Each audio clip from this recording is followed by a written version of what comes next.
Good evening, and welcome to another week back at the world of the Premier League and European football.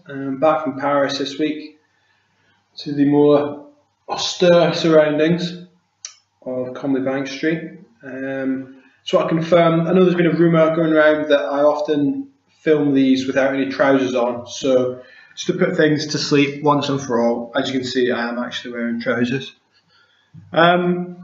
Tonight we are going to be discussing 5 items.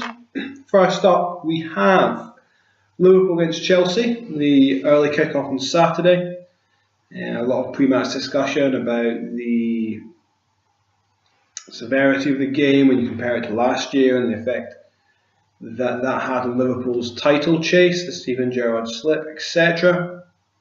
Allied to that was a lot of talk about the rotation that Liverpool's manager had undertaken against Real Madrid in the week, and then the 7 changes he'd made against Chelsea in this game. On one hand, if you spend £100 million on a team, you should have the squad strength to be able to rotate. So I don't see any problem in theory with him changing that many players. Of course, in theory and practice is where the divergence happens. You cannot have stability, especially in a back four, or confidence or communication channels working well if you are changing that many players. I would always be more keen for a back four to remain the same week in, week out. Turning to the game itself, I actually thought early on Liverpool were excellent, really hungry, chasing down Chelsea, and that was the best sort of 10-15 minutes I'd seen from Liverpool so far this season. You got the opening goal, a nice bit of build-up. Emre Can got lucky, but a good goal. After some textbook bad defending from a set piece from Liverpool, though, they progressively fell away as the game went on.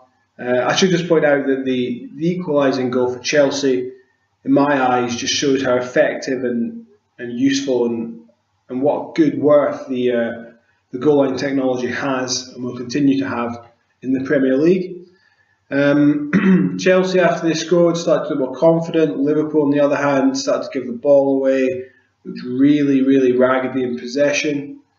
Simon Mignolet looked pretty erratic and dodgy at the back. A team's defensive confidence comes from their goalkeeper, and he certainly is not providing that at the moment. Really interesting battle between Costa and Skrtel. Lots of off-the-ball skirmishes, and Costa really getting under Skrtel's skin as he will do with many a centre-back this season. Game went on. Chelsea did what they needed to win. Costa took his chance well. Liverpool huffed and puffed and never really looked like they'd get the chance to equalise. What I noted on Twitter was that having spent all this money in a big game, who did Liverpool bring off the bench? Joe Allen and Fabio Borini. Having done so well last season, they are quickly turning into the laughingstock of the Premier League. And if you think you're going to change a game with 2 players of that quality, who I must point out were bought for a combined total of 25 million, the club is clearly going in the wrong direction. So another bad result for Liverpool, and Chelsea slowly and methodically marched towards the title. Second talking point was the intriguing game between Queen's Park Rangers and Man City. How Queen's Park Rangers didn't win this game, I've yet to really figure out. Largely it's again down to having Sergio Aguero and having a player with the ability to score 2 goals that very few players in world football have the ability to do. Queen's Park Rangers were excellent. Charlie Austin is bang on form. He's causing all sorts of problems. What I did notice from the game, from a sort of tactical perspective, was that because Vincent Kompany was out, City's defensive midfield players had a huge role to play in proceedings, protecting a back four or back two, especially with Mangala and Di Michaelis, who were always going to be subject to errors and pressure from the opposition. And Fernando gave the ball away. I believe was it maybe to Vargas, or he certainly gave the ball away in the first half, and that led to a great chance for QPR. Just sloppiness from him. And then in the second half, Fernandinho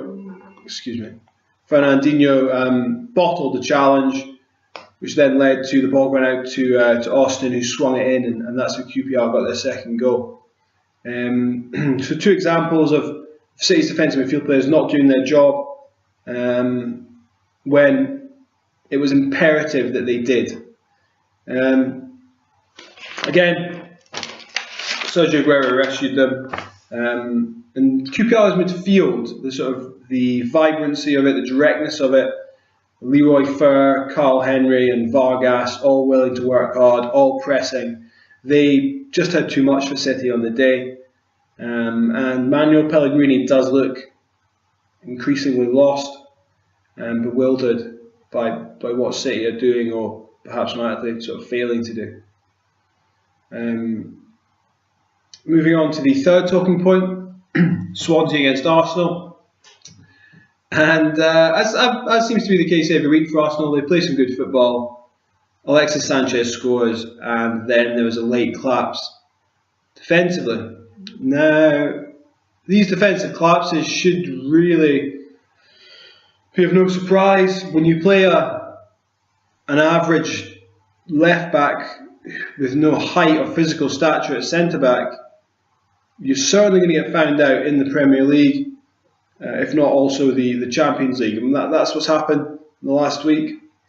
He gave away a ridiculous penalty midweek against Anderlecht, and he was easily beaten in the air and failed to make a challenge for Swansea's second. I may face the irony of some Arsenal fans for suggesting this, but Wenger's doing a bad job and has been for some time. Whether or not he buys a good centre-back in January is irrelevant to me. Again, there's been a lack of foresight in his transfer dealings, and it's going to be far too late by the time anyone comes in for Arsenal to have arrested what has already become an irrevocable position in regards to the title race. Having said that, good one for Swansea. They're having a great season. Gylfi, the man Gylfi, again, wonderful bit of skill for the free kick. And he, at the moment, is in the running for the PFA Player of the Year, in my eyes, without a shadow of a doubt. Fourthly, we turn to La Liga, and Real Sociedad picked up a huge 2-1 win against Atletico Madrid. Puts a dent in Los Rojos Blancos' his title aspirations, of course.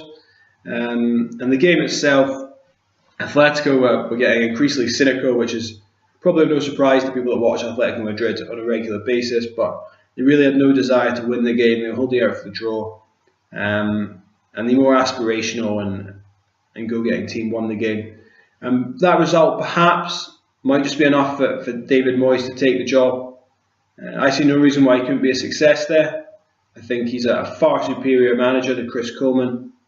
And it's always interesting to see British players and managers abroad, and it's something that I would be very interested in seeing how it works out. So I hope Moyes takes it, and a good win there for Real Sociedad. Lastly, probably the goal of the weekend, Carlos Tevez' fantastic solo effort against Parma.